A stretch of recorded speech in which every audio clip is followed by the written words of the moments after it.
We recently discussed the basics of astrology in episode 89. In this episode, we interview JJ Flizanes, who is an empowerment strategist, a podcast host, and best-selling author. She is going to do a deep dive into astrology and how you can use it to benefit your life. Also, she has a special offer just for you, M&Ms, so let's dive in. Welcome to the Abundance Hack Show, where we are inspiring you to tap into your power to manifest the happiness, success, and fulfillment that you desire. I am your host, Niajae, the Upper Limit Coach. I am here to dismantle your limiting beliefs and remove the blocks so you can confidently live your life's purpose, because life is meant to be abundant. Hey M&Ms, thank you for tuning in to the Abundance Hack Show. What are you manifesting in your life today? I am super excited about today's guest. It is JJ Flizanes, and I actually know her from a podcast seminar that we went to a while back, and I've been on her podcast, but we'll dive into everything that she does in a moment. JJ, I want to ask you, what does abundance mean to you? Trusting that you always have enough. Knowing that you always have enough. Yes, I love it. I love it. So I'm really excited. Today we're talking about astrology, but before we dive into that, tell us about you. Who is JJ Flizanes? Who am I? Well, let's see. How do we wrap that up into a nice, neat little short sentence bow? I am a left and right brain human being who's explored both sides of my operational side, from the being conscious and emotionally based and creative and expressive in the acting world and the singing world and in speaking, and also have learned science, lots of science of the body, science of the brain, science of the world, science of quantum physics and law of attraction, and taking both that left and right brain and learning how to operate from both sides to help other people become unstuck, using law of attraction, using astrology, empowering people to know that at every step of the way, they always have choice, and to unlocking the choices that they have that they may not know are there, by giving, again, frameworks of astrology, law of attraction, spirituality, meditation, consciousness, mindfulness, and science, quite honestly, science. Because when you understand some of the basic sciences of what we're talking about, you start to get real information.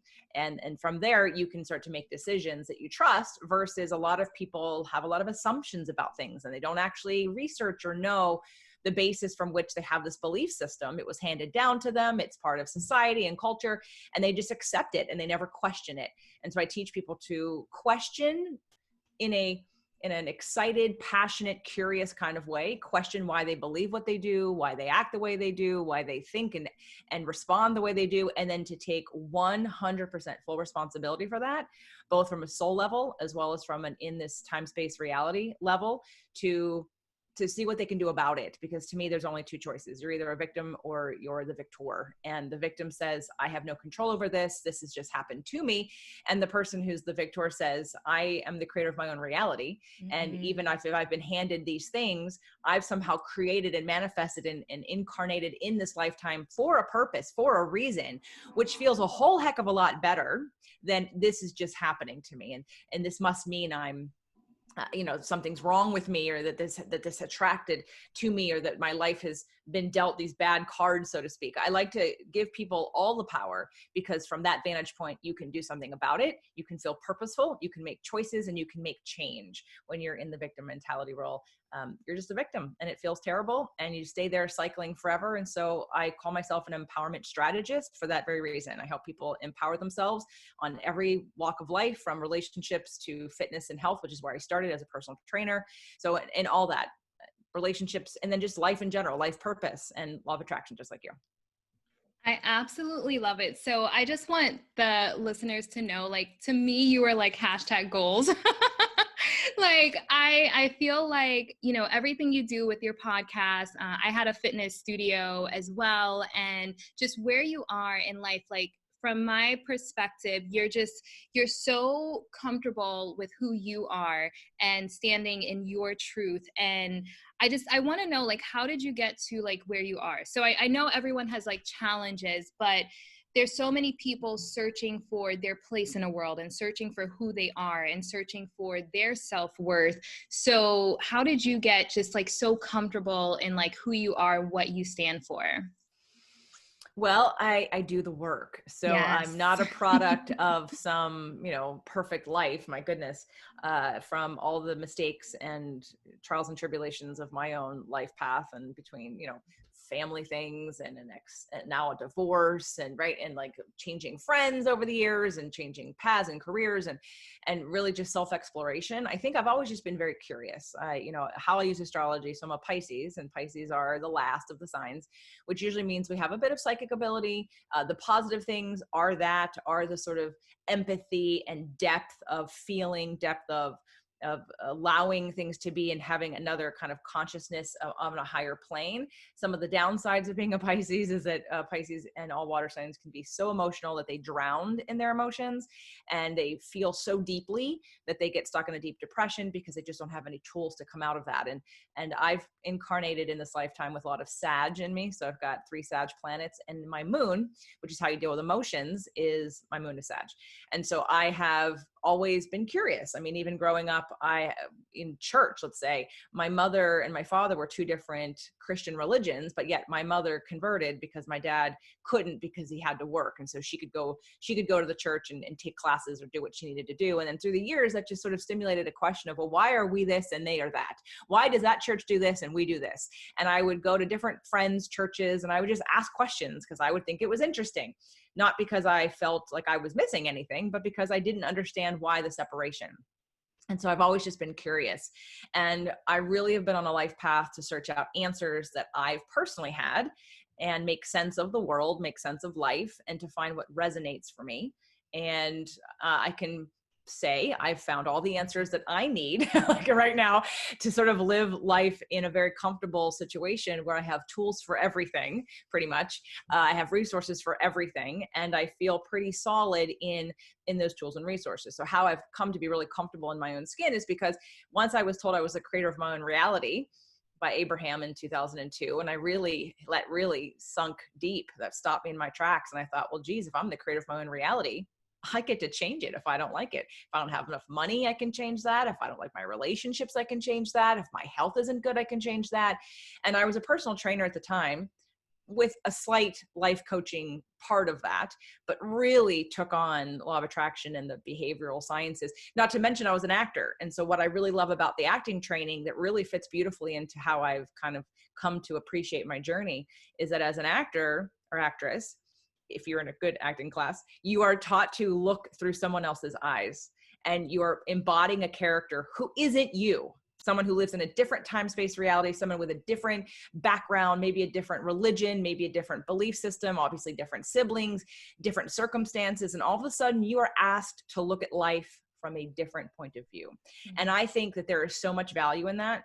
I think that as adults, we should all have to go through some kind of acting class where we embody a character very different than we are, in order to put on that new circumstance, to see what that feels like, to really know what it's like and have more compassion for other people. And again, that's what astrology is for me. I do astrology because of that, rather than looking around and thinking every person believes the same thing. I used to think, actually, as a Pisces, this is how astrology started for me. I used to really think people were just stupid and mean. Because, and this isn't an ego perspective. This is me being very like heart-centered, thinking I would look at something and I would feel terrible. And I would think, oh my God, that's awful. And I would feel pain. And I would look around to see that not anybody else was responding the way I was. I'm like, how can you not feel this way about this thing? And I would get so upset. And when I learned astrology, I went, oh, that's why. Because they're not interpreting it the same way I am. They're not in touch with the same way I am. Their story is different. And really the curiosity has allowed me to uncover, as well as just take responsibility for my own wounds. Going back to the victim mentality versus being someone who's responsible and deciding to take responsibility for your life. I know many people who, when I said you're the creator of your own reality, didn't like that, because all of a sudden they felt the shame of, so are you telling me that I've attracted all this? I asked for this horrible life situation that I got? And the answer is no, you didn't. But to go above law of attraction in this time-space reality, there's also sacred contracts. And if we take responsibility for this life path that we're on, if we believe or choose to believe or consider, all you need is a little, just to consider for a moment, what if you chose this? What if you chose this exact circumstance, body, time, and space to be of beneficial a beneficial presence to the expansion of our species and the planet. How is your role important for taking us to the next level? And when we can look at life like that, then everything becomes a choice. And I think it feels better. I'm all about like, because guess what? If you go down the path and there is no God and there is no second life and there is no second chance, then you are a happy, stupid person all the way to the end. And if it really doesn't exist, at least you were happy while you were here. Otherwise, if you're saying, well, I don't know that exists, so I'm going to decide to be mad about it, well, then you'll be an unhappy person who probably is going to get some diseases and have negative things being attracted to you. You're not going to have things work out for you the way you want them to, and you won't feel good. That's a choice, regardless of what the end result is when you cross over. If you don't believe what I believe and nothing happens and it's all a void and oblivion and we're done, then at least the path from here to there is either happy because you decided that it had more meaning, or it's bleak and depressing and unfortunate. So. Yes, I absolutely love it and agree. I mean, I'm a huge, huge Abraham fan, so we are totally on the same page with that. So yeah, let's dive into astrology. So I just got into the sun and the rising sign, the moon and the rising sign, and really understanding the role the houses play. So I did another podcast episode where we did like a quick overview of the houses and the sun, moon, and rising sign. So I feel like the audience knows the basics, but I want to dive a little deeper. So if someone is like, okay, I know my sun, moon, and rising sign, like what's the next step? How could they use that to benefit them in their life or in manifestation? Well, full disclosure, so I'm not any kind of like certified astrologer or anything like that. And I actually don't have an expertise in the houses. So where I have focused my entire life has been on understanding the planets and their energies. I call it your astrological energy blueprint.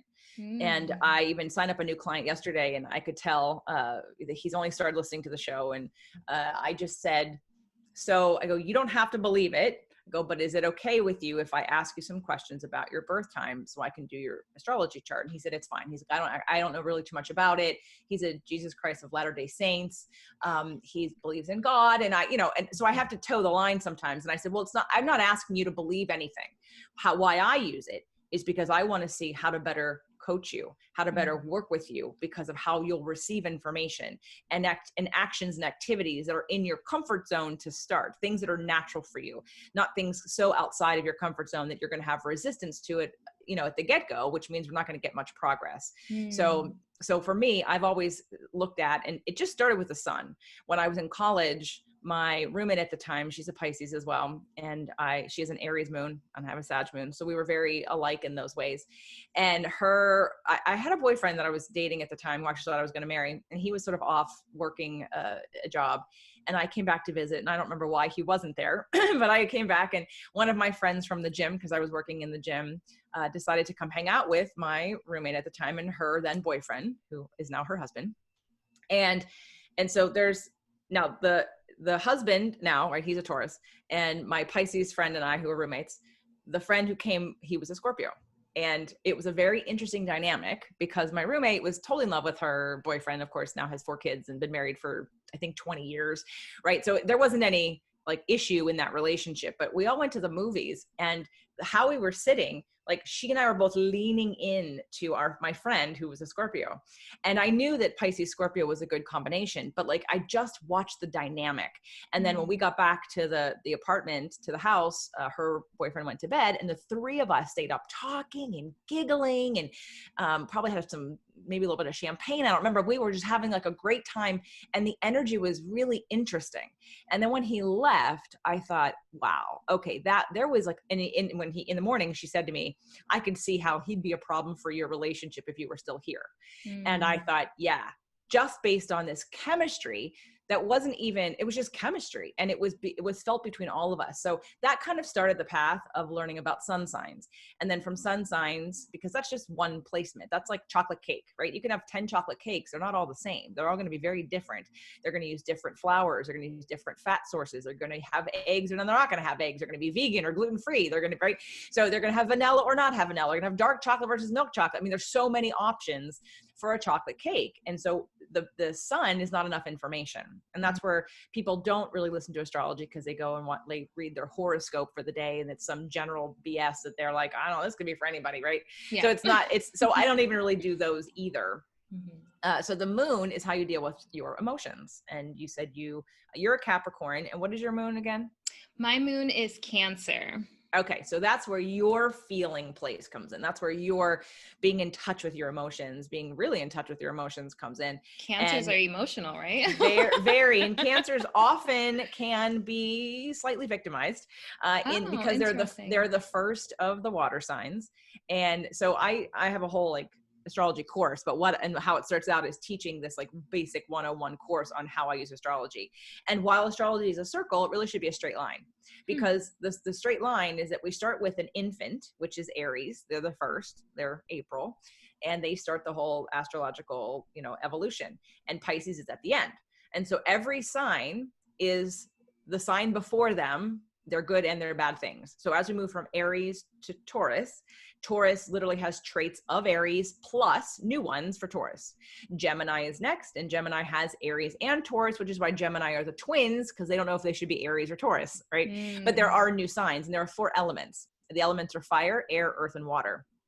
And it literally goes fire, earth, air, and water 3 times. So in that straight line, I divide it into 3 levels. We've got first stage, second stage, and third stage.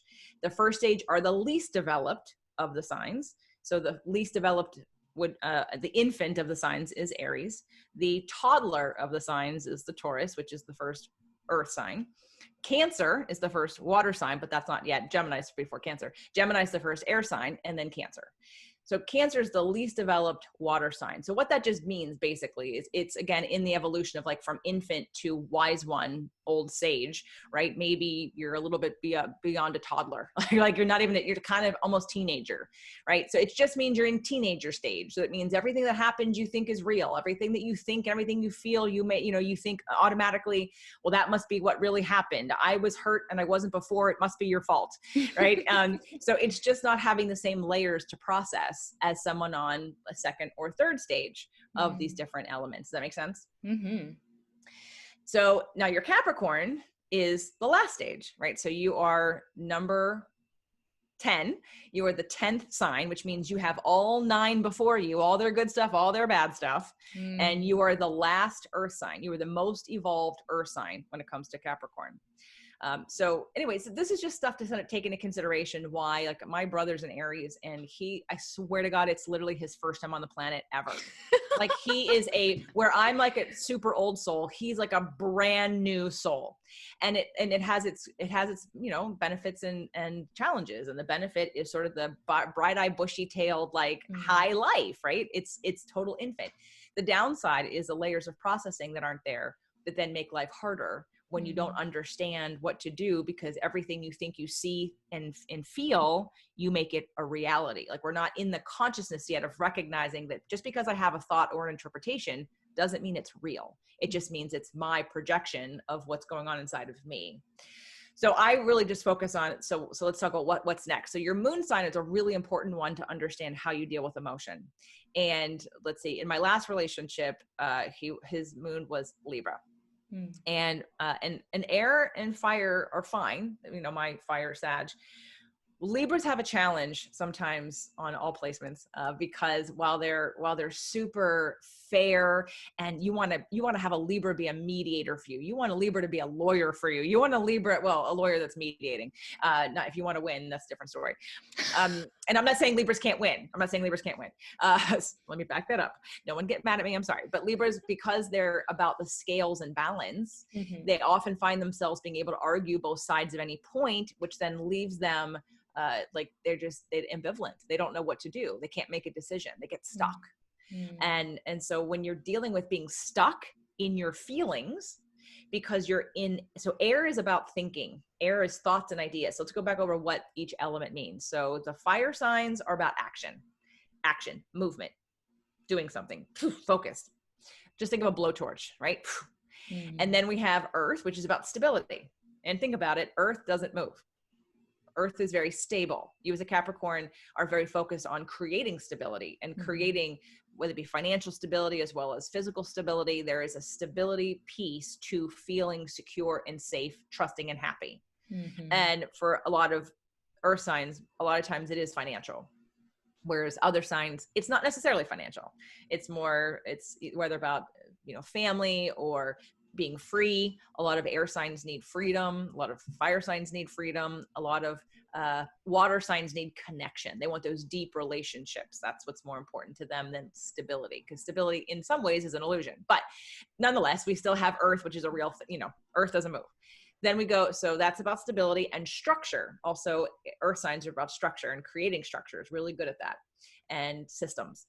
Then we move to air signs, which are about thinking and thoughts. So a lot of times where I find, again, astrology useful and helpful for, let's say, children.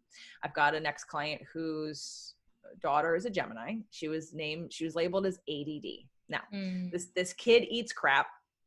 Her parents are both addicts, or they have been. They're both water signs. They're both highly explosive and emotional, right? And easily triggered. And she's a Gemini.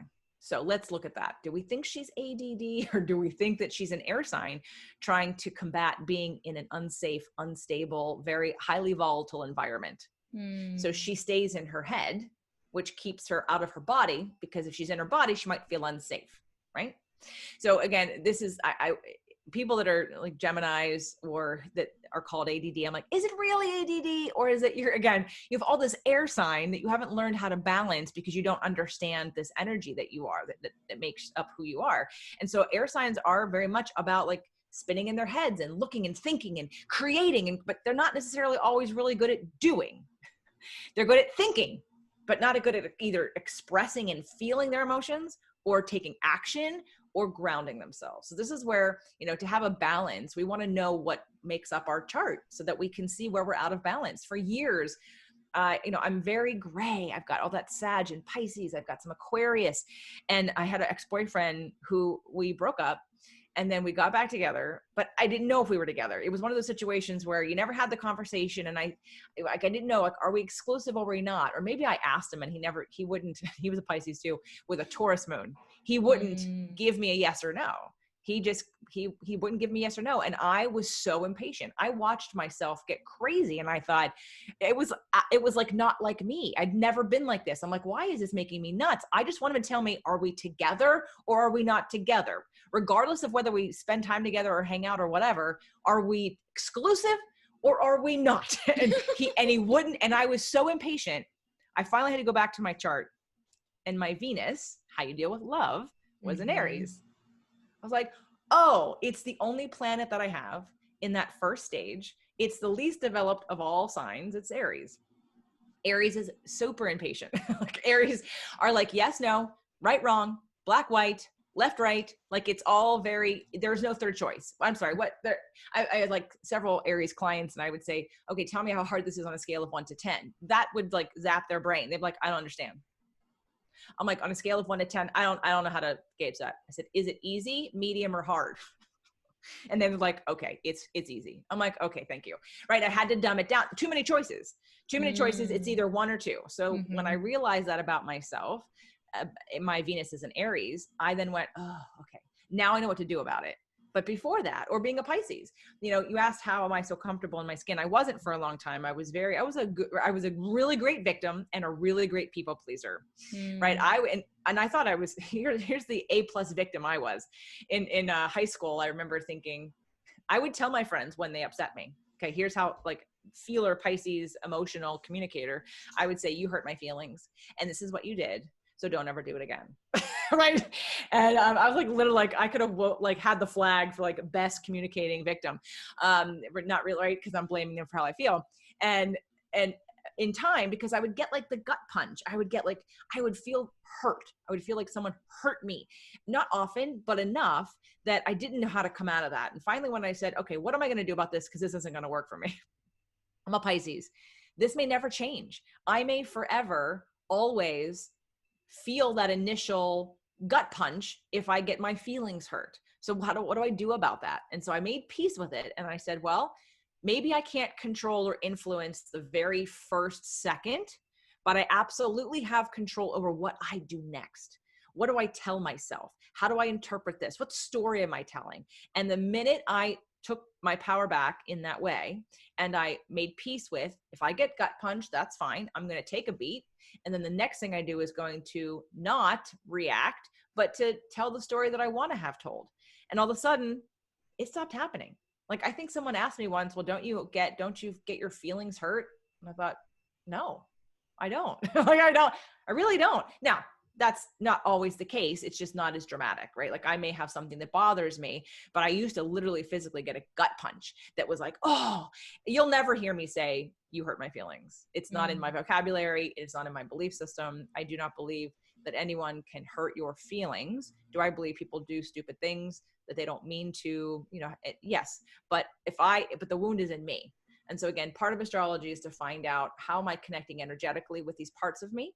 So you asked what the next steps were. So obviously I went over the moon and the sun, and I went a little bit over Venus. Venus is how you deal with emotions. And I just found out that one of my exes, whose Venus is in Pisces, as I taught my astrology course, I dove a little deeper into some of the other elements that I don't look at as much. And Venus was one of them. And I thought, when I learned that Venus and Pisces often put people on a pedestal, and then what happens is, over time, like, there's nowhere to go but down. I think my Venus is in Pisces, actually. I believe so. So that's one. So I realized at that point that I thought, he'll never be happy in a relationship unless he deals with that. And that's a big one. And that's a big one to look at, because if you put somebody on a pedestal, which I was put on a pedestal very high, but slowly but surely I got knocked down, and I knocked myself down in his eyes, and I never regained my place on the pedestal because of wounds that got triggered in the other direction. So these are things to know about yourself, to help you in relationships, to help you in life, and help you in your business, to help you make peace with and deal with your own wounds that you have. And then what is best for you, and what do you need? If you have a lot of air and you don't feel your feelings, you need to learn how to get into your body and feel your feelings. Because if you don't, then you'll have anxiety. You have Venus is in Pisces? Yeah, I just checked. So yes, it is in Pisces. And I could see that, like, me putting people on a pedestal and then me ending up disappointed because they don't live up to that pedestal that I've put them on. It makes so much sense. Yeah. Right. Mind blown already. Good. Have you ever thought, who am I to write a book, start a podcast, or create an online course? Have you ever been hesitant to share your gifts with the world because you were afraid of what people would say or think? It is time to stop hiding your magic from the world. Go to Niajae.com/decadent to download the 6 steps to a decadent you, so you can gain clarity around your purpose, have courage to stand in your truth, build confidence to step into your power, and shine your light bright unapologetically. Go to Niajae.com/decadent so you can take the steps towards thriving in your fullest expression.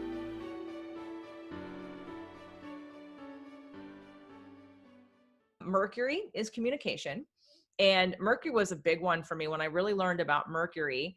And my Mercury is in Aquarius. It literally said that people with Mercury in Aquarius were they were the pioneers of the next evolution of our evolution. And I'm like, now, not everybody, but a lot of us will actually move society forward because Aquarians are forward thinkers. Aquarians look beyond what is now to see the trends that are coming in the future.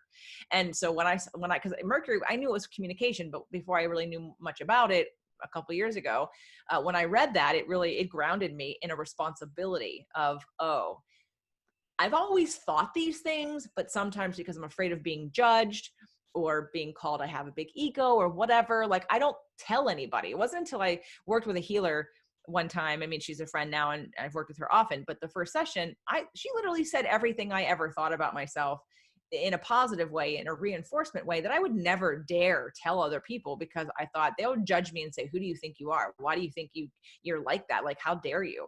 So I never told anybody any of these thoughts. And then she just confirmed them. And I didn't know her. I didn't tell her any of these things. It just came out of her. And between that and the Mercury and Aquarius, I thought, okay, I have a responsibility. I have to stop hiding. I have to stop pretending that everybody's opinion of me is more important than the lives I change with the messages that I have. And the deeper I go with that, and the more hate mail I get, I also equally and more so get the, you changed my life, you saved my life. So I have to keep remembering that again, and I have to check in with my own intention. My intention's always good. Someone might be triggered by me thinking I have an ego, or I think I'm better than people, or whatever that lands for you, but it's never coming from that place. It's coming from the place of literally, I want you to get out of your own way. I would like to give you the tools to have the life that you want. Stop blaming everybody else, because they're here for you. I've used them. Others have used them. If you would like to stop complaining and have the life that you want, here are the tools. And if you don't, that's fine too. I don't care. You will not affect my ability to attract a magnificent life by you being upset.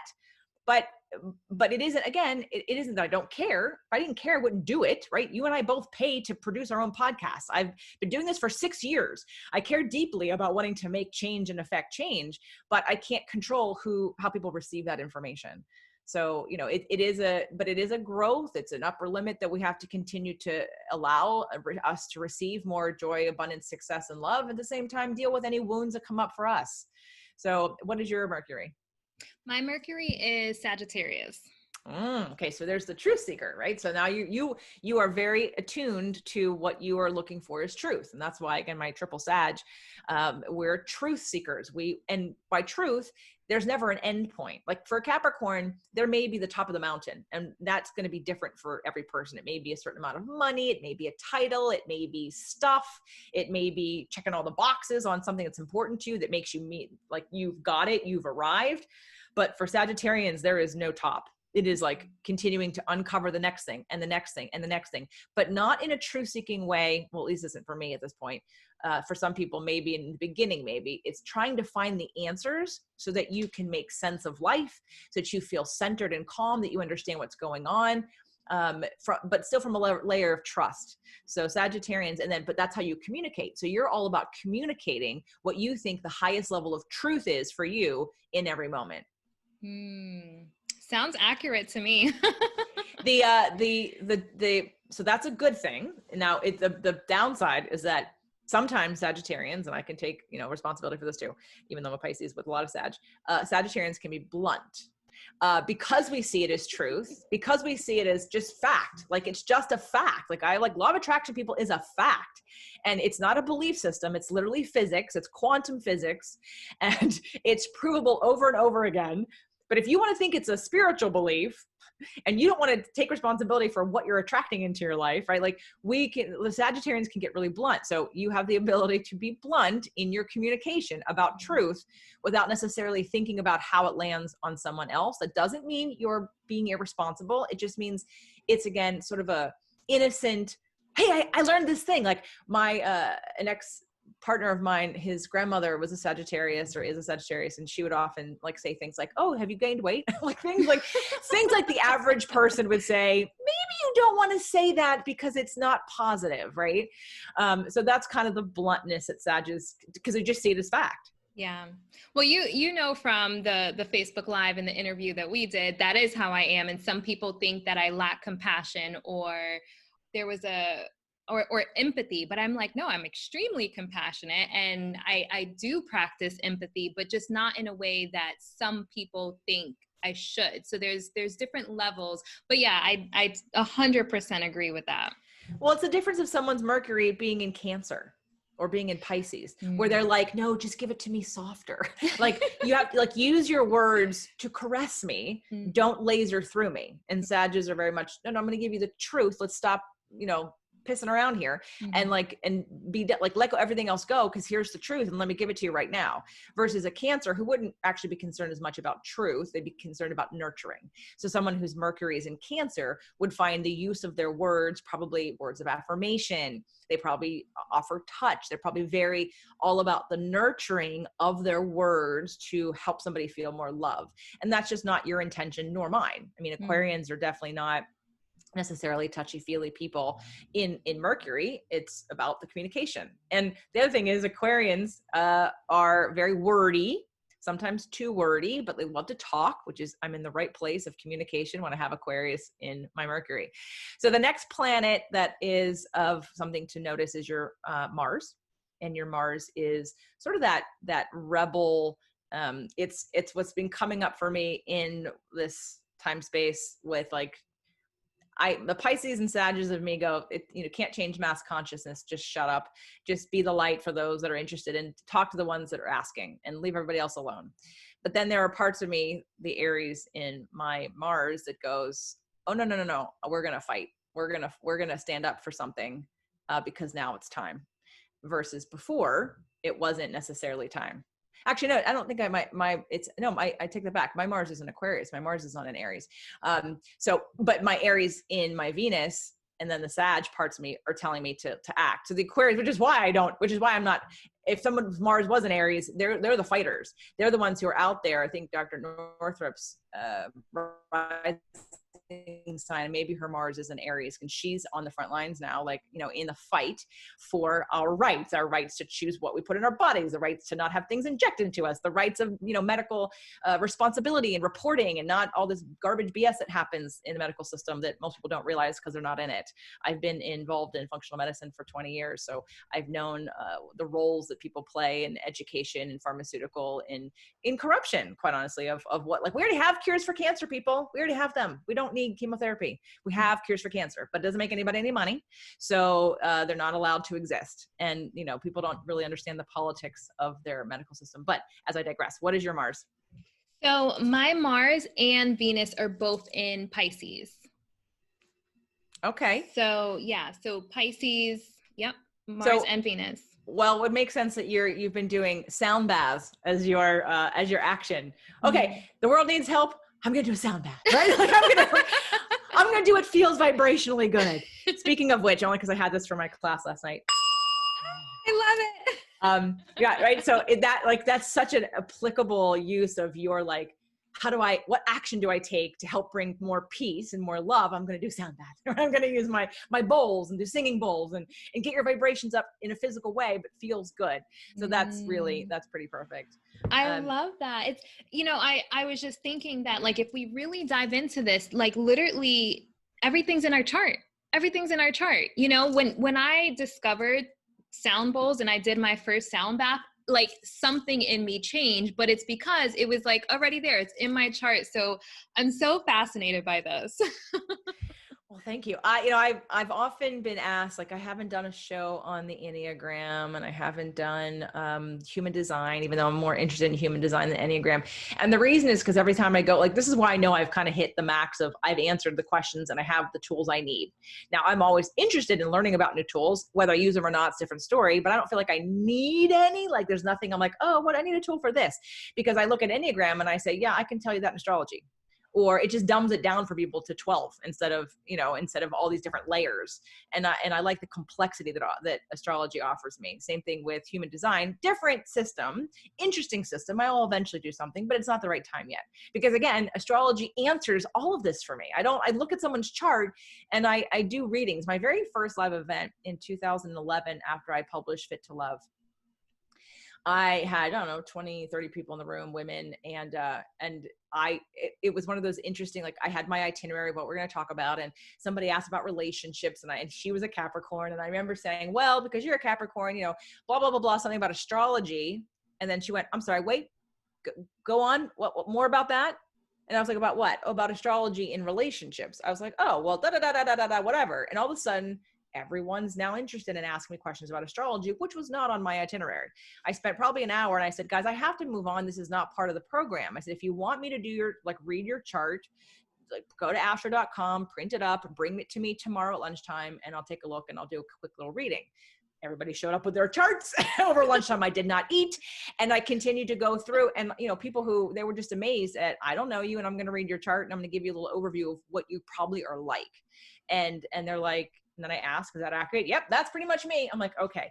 So I just love this tool. And I always have just watched over the years who talks well together, who, when you meet people, you know, if you like them instantly, if you feel a resonance with them, if you feel repelled by them without any words, just not even their energy field. I mean, their energy field, but astrological, not necessarily like how they're feeling, negative or positive.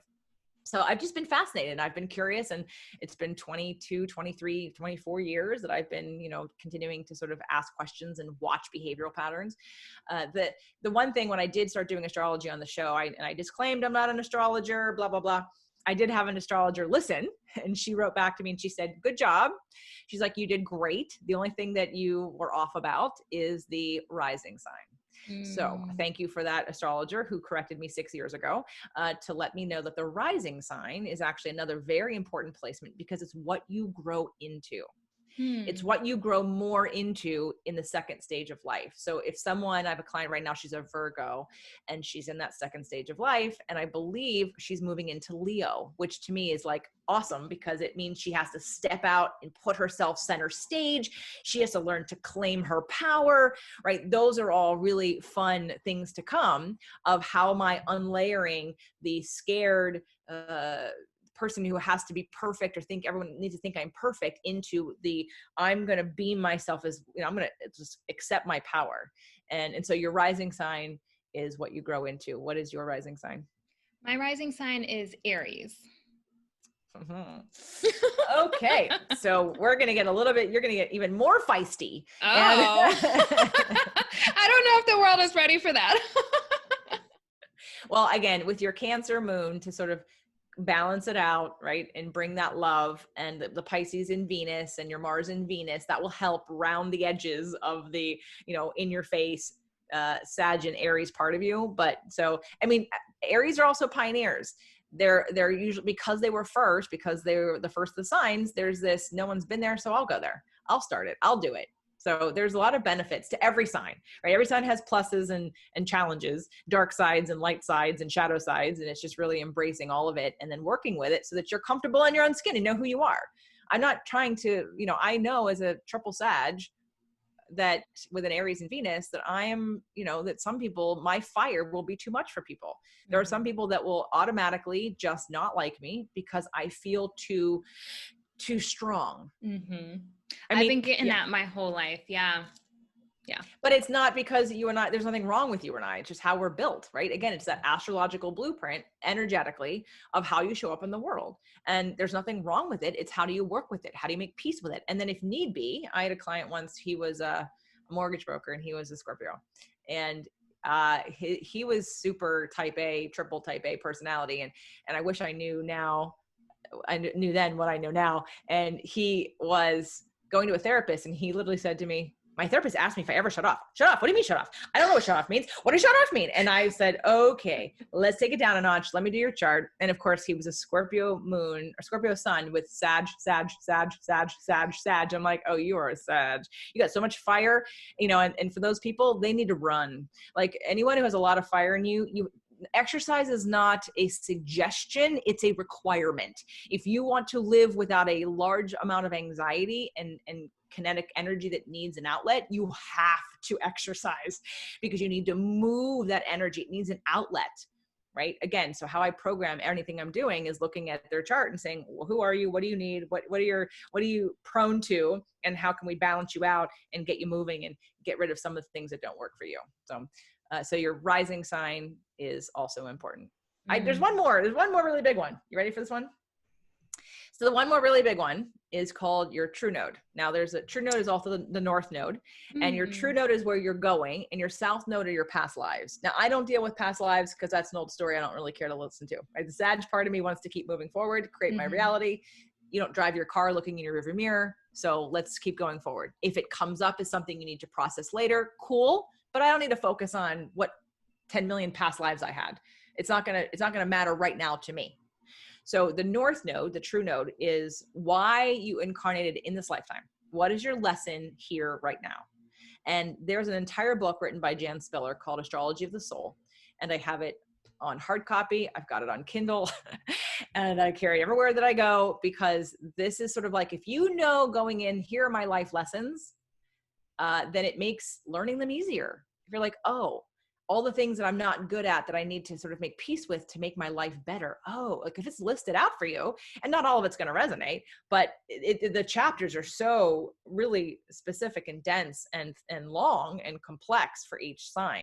But the true node is another, it's your life lesson. When I had a friend who, she bombarded me at a lunch once, and out of the blue was blaming me for a bunch of stuff. And again, I'm glad I wasn't warned of it ahead of time, because I would have been more defensive. And because I was literally in the WTF moment of like, what are you talking about? Right? Like what? That when I got home, I did her chart or I have her chart. So I looked at her chart and I saw that her true node was in Pisces. And true node in Pisces is literally about, one of the things is about finding, like your whole life is about making connection with source, about finding a spiritual path, which most of the time people resist. And in order to do that, they've had to experience something in the opposite direction, like having a religion forced on them, or having a really bad experience with spirituality or religion. So and then there were other things in there, like quick to judge. And anyway, and I had compassion for her after I looked at that, and I understood where it's coming from. Your true node's in Taurus. Oh, I didn't know that. And because the true node doesn't operate like the rest of astrology, I can't really give you a reading, except I can tell you, I can't really, all I can tell, I have it in the book, and I can send it to you later. But normally the true node is that one placement that is not like any other. So I can talk about how Taurus acts in your ascendant, in your moon, in your sun, in your Venus, in your Mars, and your Mercury, but it's a whole set of different roles for the placement of the true node. So, but it's such an interesting one. Yeah, I don't know anything about the true node, but I did just purchase an astrology book, the only astrology book you'll ever need. Is it a sun sign book though? Is it the big blue book? It's big, yeah. Okay. I think yeah. There's a Book of Days. The Book of Days has, in fact, the Book of Days, my birthday says it's a day of heaven and hell. I didn't really like that. But that's the duality, and that's fine. But again, that's just your sun sign. And the sun sign is one aspect. Of it? The Book of Days? The Book of Days. It's just a sun sign, but it's literally every day of the year. Yeah. So that's how I use astrology. I think it's really useful for everything, for business, for relationships, of course, for healing wounds, for communication, big for communication. Mm-hmm. And again, like you said, for like really liking who you are in your skin, accepting who you are, knowing who you are, why you act the way you act, why you react a certain way, and more importantly, why others don't. Mm-hmm. Because the minute we can give compassion to understand that everyone's not like you, and you can start to put on that character of somebody else's point of view, you have compassion for you and them, and then we can stop fighting about who's right or wrong. Nobody's right or wrong. This is how you're interpreting it. What's important to you. This is how I'm interpreting it. It's important to me. Yeah. Right? So can we dive into Mars a little bit more? So Mars controls your like business and work ethic and like money, correct? And like your warrior-like qualities, like when it's time to fight, how would you fight? So, right, yours is Pisces, so you're doing the singing bowls, right? Like that's how you're, right? You're not going to fight with a gun. You're going to fight versus, let's say, for me, it's with words, right? So Aquarian, I'm going to fight with words. But someone who's possibly a fire sign, they're going to fight with force. Someone who is an earth sign, they're going to fight with pulling back and creating stability of some kind, whether it be through probably politics or lawmaking, or, you know what I mean? Like they're going to try to create rules or structures to create solutions. And so air signs would be the talkers, the thinkers, the idea creators, the water signs would all be the nurturers. See, that's where you're during your nurturing is in using the sound bowls to create nurturing, and that's how you deliver it. So your combination of Capricorn with an Aries and a Cancer and Pisces, like that's the beauty of who you are and how you become expressed in that aspect versus somebody else with a different different set of signs and energies are going to express differently. I love it. I love it. So lately anytime I get emotional or like if I cry, I'm like this freaking Cancer moon. That's okay. So I'm blaming everything on every emotional thing on my Cancer moon. Well, I love to have people look to create balance, even if it's not in your chart.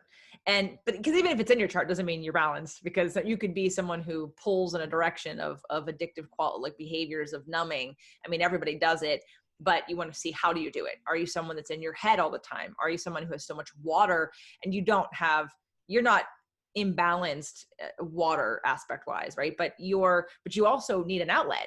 And when you have the fire placements and the earth placement, emotions are why we live, right? And so there has to be you have to be in check to know you're in your body, and B, you're connected to your feelings, because that's what drives us, right? I mean, the basis of law of attraction is the only reason we want anything that we want in life, because we think we'll feel better when we have it.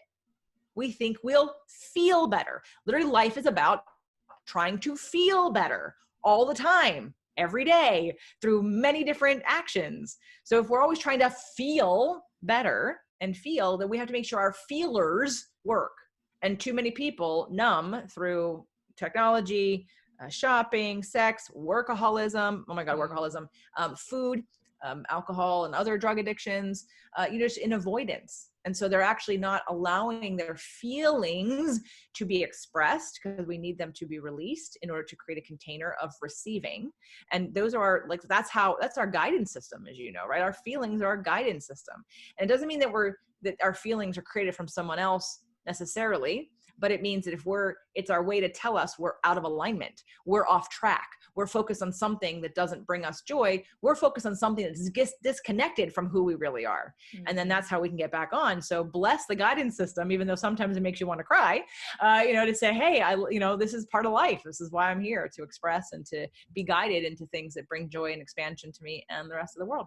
Yes, I love it. So I think it's pretty clear that understanding your chart, understanding maybe your partner or family or friend's chart will help with communication, definitely working relationships, maybe clients.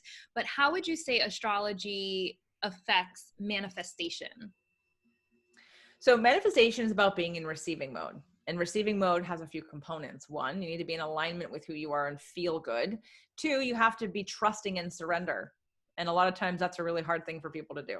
Mm-hmm. So if you're predestined to have a lot of water in you and you're a feeler, then it's going to be important for you to have an outlet for those feelings, and to make sure that you are attentive to how you're feeling, and extra attentive to what you're thinking about, and the stories that you're telling yourself, and the beliefs that you have that create these feelings. Because if you're feeling badly all the time, then you're not at a vibrational frequency to get the things that you want. So we have to work up the scale, but again, it's all about the feeling. Now, how do you get to a feeling? A feeling is literally a observation or a thought, and then an interpretation of that observation or thought. And what makes up the interpretation is your belief system and any point of view that you have. So we want to make sure that we're not being a victim to our feelings, right? So someone who has a lot of water, who says, well, I feel terrible and it's everybody else's fault. Well, how can you feel good when the circumstances are what they are? And we're talking, and it's not just a law of attraction term, but it's a God, source, creator, Buddha, Jesus, you name the religion. Unconditional love means loving unconditionally. It means conditions are terrible. It's Jesus. Forgive them, Father. They know not what they do. How many people can actually say they practice unconditional love? Not very many. Mm-hmm.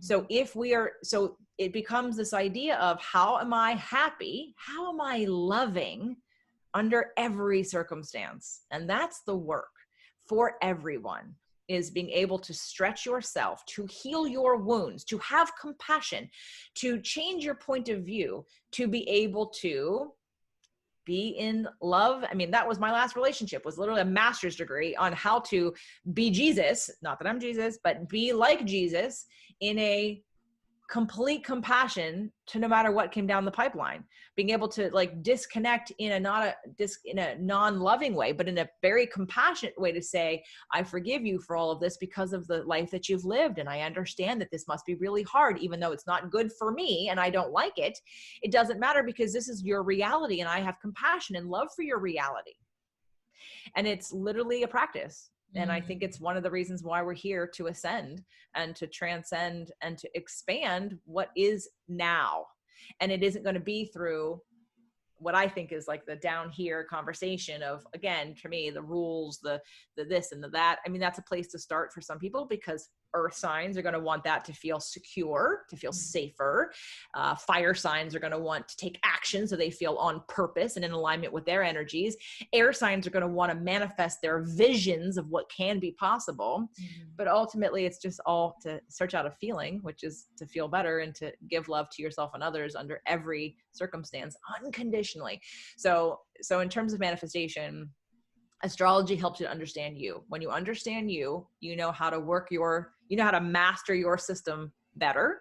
You know how to balance out what you need without having dis-ease or having to manifest something really bad to set you on another path, which, you know, contrast is good. But sometimes if people can avoid the car accident or cancer or the life-death experience, right, just to get to that lesson. Right. I mean, I've had on Dr. Eben Alexander 3 times who had a near-death experience. His life path was he wanted so badly to know that there was something else in the universe, that he contracted, the only kind of meningitis that shut down the part of the brain as a brain surgeon. Nina Morjani, same thing, right? She had to die, basically cross over, to learn that she was afraid of everything. So when we can understand who we are sooner, we don't have to suffer quite as much. Our contrast can be smaller, not quite as big. Yeah, so powerful. I absolutely love it. So I understand you have a course that we're going to talk about in a moment, but I do have to ask a personal question. So with me putting people on a pedestal in relationships, because I feel like I have been stuck in this pattern of I will put someone on a pedestal, and then when they slowly chip away at that picture, I guess I've painted in my head. So what is a way that I can, with knowing my chart, I can, I guess, not do that? Well, it's not that you're not going to do it. And this is why I love astrology. If you know that is something that you're just going to kind of like do, like you're going to project that quickly, like it's a knee-jerk response. It's what you tell yourself after that. And so for you might want to actually outline, like write it down, or have a conversation about it. Like, here's the picture that I see. And I like that picture and it feels really good. But then we have to look at what are the shadow sides. And so maybe do a little work looking at that person's chart to see what are the shadow sides and what does that person struggle with? Look at their true node to see what lessons they need to learn in this lifetime. Because then you can paint the other picture of I don't think there's anything wrong with saying, I see you in the best light possible, but then recognizing that isn't for you to decide that they get there. You can see them there, but you also need to see I think the journey that they're going to go on to get there or never get there or get close, but that they have these shadows and they've incarnated to learn certain lessons. So people that need to learn forgiveness need to have something bad happen to them to learn forgiveness, like really bad, like multiple sexual assaults or something, or, somebody kills somebody that you love. Like, you're not going to learn forgiveness because somebody dented your car. Like, to learn forgiveness, you have to have something major happen. So when you can look at that person's sort of life trajectory of what they're dealing with, what they came in with, then when you see anything other than that picture, like, you can make stages of that picture. And then when you have compassion for that picture, you can take back your power instead of saying to yourself as a Cancer or a Capricorn, you've let me down. Like, you didn't live up to the picture I had of you. You could say, well, that's their ultimate. And that is slightly unrealistic, at least right now, because they're still in their stages of learning. They're on their journey and they've got a lot of things to learn on their journey. And so you want to have compassion for where they are on their hero's journey. So maybe you take the hero's journey 12 steps and you make that their end point. And then you backtrack and see where they are on their hero's journey. So you can see what's coming next. And then you can give compassion for each of those stages and know that, and disconnect, right? Because it always comes back to, well, what is it about you? So what if they're on a journey? What does that mean for you? Too often we over personalize what someone else is going through and how it affects us. And then we make it about us, and we say, well, you can't do that because it affects me. It's like, well, it shouldn't. It's like their business is their journey, right? So you got to figure out what your needs are separate from how that person fits in, so that you can attend to getting your needs met to the best of your ability at all times without that person. You can let them off the hook. It's not their job to make you happy. It's not their job to please you. It's not their job to jump through hoops or to be a certain way for you. But it's nice when they're up here, but they're human too. And then you find the connections of how you're going to help each other. And I love astrology for those connections, to see, why did I manifest you? And why did you manifest me? And what's this lesson? What's this contrast we're going to experience to help each other grow, whether we stay together or not? My last relationship, I did not get divorced. I didn't want to get divorced. I fought it every second of the way, because it wasn't something, because I had all the tools. I'm like, I could do this, but it wasn't my choice. And you can't do it for somebody else, but you can do what you can to the end of your, I knew I've exhausted all of my, what I'm able to do. And then past that, it's sort of like, okay, is this the end of our contract? And yes, this is the end of our contract. Okay. There's nothing else I can do. But at least I took no stone was unturned. Right. And I did everything I possibly could for my own therapies, on my own reactions, to get to the place of being able to be more Jesus-like, and be able to not get defensive and not take it personally, and to have compassionate love at a new depth that I never have before. So I think astrology offers us a lot of answers to things that we can foresee coming, and just help us prepare to have more compassion for both ourselves and the other person. So I'm on the belief that more people would benefit from actually doing the work, and staying in longer and exploring more options that they haven't before, and questioning why they attracted this person, because it wasn't by default. You didn't make a mistake. It was literally like an imprint in your subconscious mind that saw each other. There's a lesson to be learned here.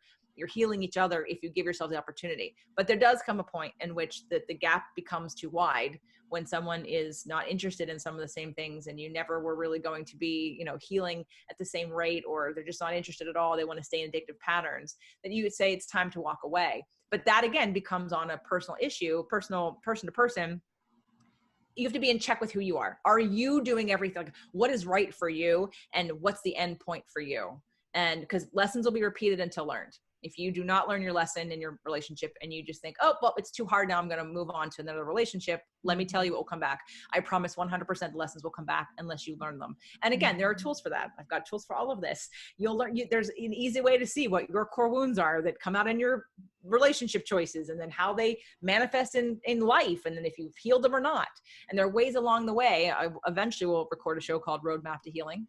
But there's a structure to it, and people think it's just like random. Like, what do you mean I'm healed? I'm like, no, it's not. I can break it down a little bit more structural for you, so you can see what you've done and what you haven't done, and what's left for you to do to contribute. So I get you, I hear you, and I'm with you, because I fought it so hard. But there is the moment where you have to also give up and surrender to what you've created, into your own intuition and your messages from whether it be source or God or your higher self, that let you know when the time is right to let go.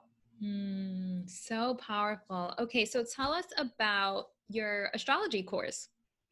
So I did it was supposed to be a 4-week, turned out to be a 5-week astrology course. And I didn't do the houses. I did do cardinal, mutable, and fixed signs. And I also did sun sign relationship placements. So for instance, like me and another Pisces would be a 1-1 relationship for our sun signs. Me and a Virgo would be a 1-7. So a 7 relationship is the opposite. Like a Virgo is the exact opposite of me, which means that anyone with a Virgo sun sign, automatically we would not have resonance. We wouldn't repel, but we wouldn't have like connection, because we're so opposite. And the opposite is that all of my good qualities are your bad qualities, and all your bad qualities are my, and all your good qualities are my bad qualities. Like my weaknesses and strengths are completely opposite. And that's good to know. Because there are some times where you're thinking, I grew up thinking these women I would meet, if they had the same masculine feminine balance as I would immediately not like them. And I would question immediately, why not? I would literally be like, okay, what? I would just go through did they look at me a funny way? Did they say something? Am I jealous? I would ask myself this question, and I would always find out they were Virgo. I'm like, okay. Now again, all the rest of that plays into it, right? The moon and all that good stuff too. I have friends that are Virgos, but for a while there, it was like, I just say to a woman, are you a Virgo? Yeah. I'm like, yeah, I could just feel it. So, so anyway, I taught this class. It's basically each week. So the 5 weeks are broken into, each week is a different element.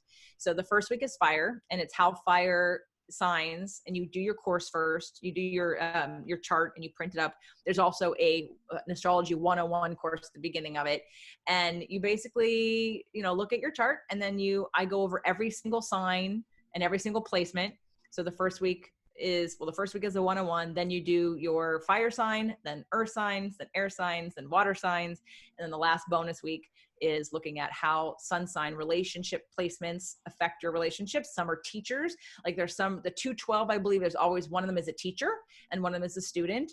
There are some relationships like the 5-9 are you in your same element. So for me, 5-9 would be Pisces and Scorpios.